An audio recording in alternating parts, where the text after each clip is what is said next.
ANMR ನ್ಯೂಸ್ಗೆ ಸ್ವಾಗತ. ಚಿಂತಾಮಣಿ ನಗರದ ಎನ್ಆರ್ ಬಡಾವಣೆಯ ನಗರಸಭೆ ಕಚೇರಿಯ ಹಿಂಭಾಗದಲ್ಲಿರುವ ಗುರುಸ್ಪರ್ಶ ತಾಯಿ ಮತ್ತು ಮಕ್ಕಳ ಆಸ್ಪತ್ರೆಯಲ್ಲಿ ವಿಶೇಷ ಚಿಕಿತ್ಸಾ ಸೌಲಭ್ಯಗಳು ದೊರೆಯಲಿದೆ. ಮಕ್ಕಳ ತಜ್ಞರಾದ ಡಾಕ್ಟರ್ ಕಲ್ಯಾಣ್ ಎಸ್ ಜಿ ವಾರದ 7 ದಿನಗಳಲ್ಲಿ ಮಕ್ಕಳ ತುರ್ತು ಚಿಕಿತ್ಸೆ ಜೊತೆಗೆ ಪ್ರತಿದಿನ 7 ರಿಂದ ಮಧ್ಯರಾತ್ರಿ 12 ಗಂಟೆವರೆಗೂ ಕಾರ್ಯನಿರ್ವಹಿಸಲಿದ್ದಾರೆ. ನವಜಾತ ಶಿಶು ಆರೈಕೆ, ರೋಗ ನಿರೋಧಕ ಲಸಿಕೆಗಳು, ಒಳರೋಗಿ ಮತ್ತು ಹೊರರೋಗಿ ಸೇವೆಗಳ ಜೊತೆಗೆ ಫೋಟೋಥೆರಪಿ ಮತ್ತು ನೆಬುಲೈಸೇಷನ್ ಸೇವೆಗಳು ಇವರಿಂದ ದೊರೆಯಲಿದೆ. ಪ್ರಸೂತಿ ಮತ್ತು ಸ್ತ್ರೀ ರೋಗ ತಜ್ಞರಾದ ಡಾಕ್ಟರ್ ಯಶಸ್ವಿನಿ ಜಿ ರವರು ವಾರದ 7 ದಿನಗಳಲ್ಲಿ ಬೆಳಗ್ಗೆ 10 ರಿಂದ ಮಧ್ಯಾಹ್ನ 2 ಗಂಟೆ, ಸಂಜೆ 6 ರಿಂದ 9 ಗಂಟೆವರೆಗೂ ಕಾರ್ಯನಿರ್ವಹಿಸಲಿದ್ದು ಬಂಜೆತನ ನಿವಾರಣೆ ಮತ್ತು ಲ್ಯಾಪ್ರೋಸ್ಕೋಪಿಕ್ ಸ್ಪೆಷಾಲಿಟಿ ತಜ್ಞರಾಗಿದ್ದು, ಇದರ ಜೊತೆಗೆ ಆಂಟಿನೇಟಲ್ ಕೇರ್, ನಾರ್ಮಲ್ ಡೆಲಿವರಿ ಮತ್ತು caesarean section, high risk pregnancy services, family planning service ಸೇವೆಗಳ ಜೊತೆಗೆ ಗೈನಕಾಲಜಿಗೆ ಸಂಬಂಧಿಸಿದಂತೆ ಅಡೋಲಸೆಂಟ್ ಪ್ರಾಬ್ಲಮ್, PCOD ಪ್ರಾಬ್ಲಮ್, ಗರ್ಭಶಸ್ತ್ರ ಚಿಕಿತ್ಸೆ, ಕ್ಯಾನ್ಸರ್ ಸ್ಕ್ರೀನಿಂಗ್, ಲ್ಯಾಪ್ರೋಸ್ಕೋಪಿ ಸರ್ಜರಿ ಸೌಲಭ್ಯ ಇವರಿಂದ ದೊರೆಯಲಿದೆ. ಆಸ್ಪತ್ರೆಯಲ್ಲಿ ಔಷಧಿ ಅಂಗಡಿಯ ಸೌಲಭ್ಯ, ಒಳರೋಗಿಗಳ ಸಾಮಾನ್ಯ ಮತ್ತು ವಿಶೇಷ ಕೊಠಡಿಗಳ ಜೊತೆಗೆ ಆಕ್ಸಿಜನ್ ಸೌಲಭ್ಯದ ಕೊಠಡಿ ಸಹ ದೊರೆಯುತ್ತಿದೆ. ಹೆಚ್ಚಿನ ವಿವರಗಳಿಗೆ ಮೊಬೈಲ್ ಸಂಖ್ಯೆ 7676985401ಕ್ಕೆ ಸಂಪರ್ಕಿಸುವುದು. ಕಾಮಗಾರಿಗೆ ಅಡೆತಡೆಯಾಗಿದ್ದ ಅನಧಿಕೃತ ರಥ ಶೆಡ್ ತೆರವು. 161.65 ಲಕ್ಷ ರು ವೆಚ್ಚದಲ್ಲಿ ಆಜಾದ್ ಚೌಕ ಅಭಿವೃದ್ಧಿ. ಚಿಂತಾಮಣಿ ನಗರಸಭೆ ವ್ಯಾಪ್ತಿಯ ಆಜಾದ್ ಚೌಕದಲ್ಲಿ ಅಭಿವೃದ್ಧಿ ಕಾಮಗಾರಿಗೆ ಡಲ್ಟ್ ಯೋಜನೆಯಿಂದ 161.65 ಲಕ್ಷ ರುಗಳ ವೆಚ್ಚದ ಕಾಮಗಾರಿಗೆ ಅಡೆತಡೆಯಾಗಿದ್ದ ಅನಧಿಕೃತ ರಥದ ಶೆಡ್ ತೆರವು ಮಾಡುವಲ್ಲಿ ತಾಲೂಕು ಆಡಳಿತ ಇಂದು ಬೆಳಗ್ಗೆ ಯಶಸ್ವಿಯಾಗಿದ್ದು, ರಥದ ಮೂಲ ಸ್ಥಳವಾದ ಸ್ಥಳಕ್ಕೆ ರಥವನ್ನು ಸಾಗಿಸುವಲ್ಲಿ ತಾಲೂಕು ಆಡಳಿತ ಯಶಸ್ವಿಯಾಗಿದೆ. ನಗರದ ಆಜಾದ್ ಚೌಕದ ಶ್ರೀ ಹರಿಹರೇಶ್ವರ ಸ್ವಾಮಿ ದೇವಾಲಯದ ಟ್ರಸ್ಟ್ ವತಿಯಿಂದ ದೇವಾಲಯದ ಹಳೆ ರಥ ಹಾಳಾಗಿರುವ ಹಿನ್ನೆಲೆಯಲ್ಲಿ ನೂತನ ರಥ ನಿರ್ಮಾಣಕ್ಕೆ ಮುಂದಾಗಿದ್ದರು. ರಥ ನಿರ್ಮಾಣದ ಕಾಮಗಾರಿ ಮುಗಿದ ನಂತರ ರಥ ಜೋಡಣೆಗೆ ನಗರದ ಜನನಿ ಬಿಡ ಮತ್ತು ವಾಹನ ದಟ್ಟಣೆಯ ವಿಶಾಲವಾದ ಪ್ರದೇಶವಾದ ಆಜಾದ್ ಚೌಕದಲ್ಲಿ ರಥ ಜೋಡಣೆಗೆ ಮುಂದಾದ ಸಂದರ್ಭದಲ್ಲಿ ತಾಲೂಕು ಆಡಳಿತ ಮತ್ತು ನಗರಸಭೆಯ ಗಮನಕ್ಕೆ ತಾರದೆ ಹಾಗೂ ಅಪ್ಪಣೆಯನ್ನು ಸಹ ಪಡೆಯದೆ ತಾತ್ಕಾಲಿಕವಾಗಿ ಅನಧಿಕೃತ ಶೆಡ್ ನಿರ್ಮಾಣ ಮಾಡಿಕೊಂಡಿದ್ದರು. ನೂತನ ರಥ ಜೋಡಣೆ ಕಾರ್ಯ ಮುಗಿದ ನಂತರ ರಥದ ಮೂಲ ಸ್ಥಳವಾಗಿರುವ ನಗರದ ಡೈಮಂಡ್ ಟಾಕೀಸ್ ರಸ್ತೆಯ ಜಾಗಕ್ಕೆ ಸ್ಥಳಾಂತರ ಮಾಡದೆ ತಾತ್ಕಾಲಿಕವಾಗಿ ಅದರಲ್ಲೂ ಅನಧಿಕೃತವಾಗಿ ನಿರ್ಮಾಣ ಮಾಡಿದ್ದ ಶೆಡ್ಡನ್ನು ಶಾಶ್ವತ ರಥದ ಶೆಡ್ ಮಾಡಿಕೊಂಡ ಪರಿಣಾಮ ಆಜಾದ್ ಚೌಕದಲ್ಲಿ ಸುಗಮ ಸಂಚಾರಕ್ಕೆ ಮತ್ತು ಅಭಿವೃದ್ಧಿಗೆ ತೀವ್ರ ತೊಂದರೆಯಾಗಿತ್ತು.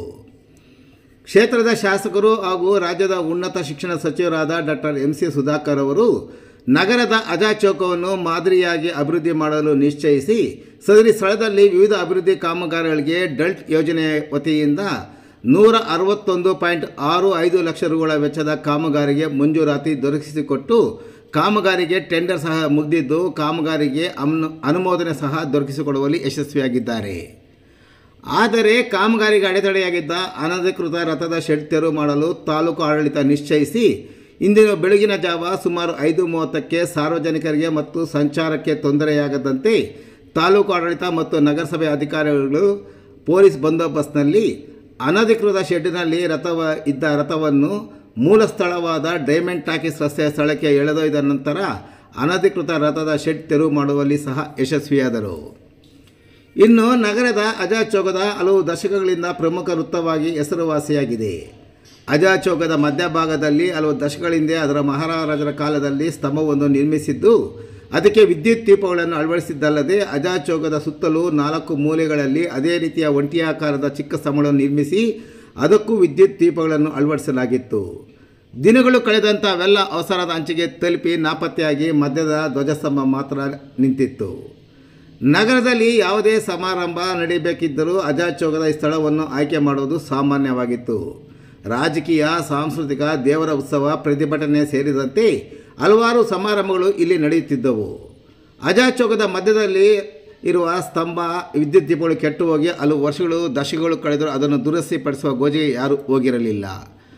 ಆದರೆ 1992ರಲ್ಲಿ ಅಂದಿನ ಪುರಸಭಾ ಅಧ್ಯಕ್ಷರಾಗಿದ್ದ VL ಕೃಷ್ಣಸ್ವಾಮಿಯವರು ಅಂದಿನ ಕ್ಷೇತ್ರದ ಶಾಸಕರಾಗಿದ್ದ ಚೌಡ್ರೆಡ್ಡಿಯವರೊಂದಿಗೆ ಅಧ್ಯಕ್ಷರು ಚರ್ಚಿಸಿ ಕೆಟ್ಟು ಹೋಗಿರೋ ದೀಪಗಳನ್ನು ತೆಗೆದು ಹೊಸ ದೀಪಗಳನ್ನು ಅಳವಡಿಸುವ ಮೂಲಕ ಆಜಾದ್ ಚೌಕದಲ್ಲಿ ಬೆಳಕು ಕಂಗೊಳಿಸುವಂತೆ ಮಾಡಿದರು. ಪುರಸಭೆ ನಗರಸಭೆಯಾಗಿ ಪರಿವರ್ತನೆಗೊಂಡು ನಗರಸಭೆ ಮೊಟ್ಟ ಮೊದಲ ಅಧ್ಯಕ್ಷರಾಗಿದ್ದ ದಿವಂಗತ N ರಂಗಾರೆಡ್ಡಿರವರು ಆಜಾದ್ ಚೌಕ ರಾತ್ರಿ ವೇಳೆ ಸಂಪೂರ್ಣ ಕತ್ತಲಲ್ಲಿ ಮಲಗಿರುವುದನ್ನು ಕಂಡು ಸ್ಮಾರಕ ಸ್ತಂಭ ಅವಸಾನದ ಅಂಚಿನಲ್ಲಿ ಇರುವುದರಿಂದ ಚೌಕದ 4 ಮೂಲೆಗಳಲ್ಲಿ 4 ವಿದ್ಯುತ್ ಕಂಬಗಳನ್ನು ಅಳವಡಿಸಿ ಅದಕ್ಕೆ 4 ಸೋಡಿಯಂ ಬಲ್ಬ್ಗಳನ್ನು ಅಳವಡಿಸಿ ಅಜಾ ಚೌಕಕ್ಕೆ ಮತ್ತೆ ಬೆಳಕು ತಂದುಕೊಟ್ಟಿದ್ದರು. ಇನ್ನು ಮಧ್ಯದಲ್ಲಿ ಎತ್ತರವಾಗಿರುವ ಸ್ತಂಭ ಬಿರುಕು ಬಿಟ್ಟಿರುವುದನ್ನು ಕಂಡು ಇದು ಅನಾಹುತಕ್ಕೆ ಕಾರಣವಾಗಬಹುದೆಂದು ಮನಗಂಡು ಅದನ್ನು ಕಿತ್ತು ಹಾಕಿ ಅಲ್ಲಿ ಅದೇ ರೀತಿಯ ಸ್ತಂಭವನ್ನು ಪುನರ್ ನಿರ್ಮಾಣ ಮಾಡಲು 2000ರಲ್ಲಿ ನಗರಸಭೆಯ ಪೌರಾಯುಕ್ತರಾದ ಹನುಮಂತರಪ್ಪ ಅವರು ಮುಂದಾಗಿ 1,75,000 ರುಗಳ ಸ್ತಂಭವನ್ನು ಪುನರ್ ನಿರ್ಮಾಣ ಮಾಡಿ ಅದಕ್ಕೆ ವಿದ್ಯುತ್ ದೀಪಗಳನ್ನು ಸಹ ಅಳವಡಿಸಿದರು. ಹಲವು ಧಾರ್ಮಿಕ ಹಬ್ಬಗಳ ಸಂದರ್ಭದಲ್ಲಿ ಅವರವರ ಧಾರ್ಮಿಕ ಧ್ವಜಗಳನ್ನು ಅಳವಡಿಸುವ ಸಂದರ್ಭದಲ್ಲಿ ಸ್ತಂಭದ ಮೇಲೆ ಇರುವ ವಿದ್ಯುತ್ ದೀಪಗಳು ಸಂಪೂರ್ಣವಾಗಿ ನಾಶ ಮಾಡಿದರು. ಇದೀಗ ಬರೀ ಸ್ತಂಭವಾಗಿ ನಿಂತಿದೆ. ಇನ್ನು ಅಜಾ ಚೌಕದ ಸುತ್ತಲಿದ್ದ ಬೆಲೆ ಬಾಳುವ ಸ್ತಂಭಗಳು ನಾಪತ್ತೆಯಾಗಿವೆ. ಇಂತಹ ಅಜಾ ಚೌಕಕ್ಕೆ ಇಂದಿನ ಕಳೆ ಮತ್ತು ತರಲು ನಿಶ್ಚಯಿಸಿರುವ ಉನ್ನತ ಶಿಕ್ಷಣ ಸಚಿವ ಡಾಕ್ಟರ್ MC ಸುಧಾಕರ್ ಅವರು ಕಾಮಗಾರಿಗೆ ನೀಲಿ ನಕ್ಷೆ ತಯಾರಿಸಿ ಮಾಡಿಸಿದಲ್ಲದೆ 161.65 ಲಕ್ಷ ರುಗಳಲ್ಲಿ ಅಜಾ ಚೌಕ ಅಭಿವೃದ್ಧಿಗೆ ಟೆಂಡರ್ ಕರೆದಿದ್ದಲ್ಲದೆ ಕಾಮಗಾರಿಯ ಅನುಮೋದನೆ ದೊರಕಿಸಿಕೊಡುವಲ್ಲಿ ಯಶಸ್ವಿಯಾಗಿದ್ದು, ಕಾಮಗಾರಿಗೆ ಅಡೆತಡೆಯಾಗಿದ್ದ ಒತ್ತುವರಿ ತೆರವು ತಾಲೂಕು ಆಡಳಿತ ಇಂದು ಯಶಸ್ವಿಯಾಗಿದೆ.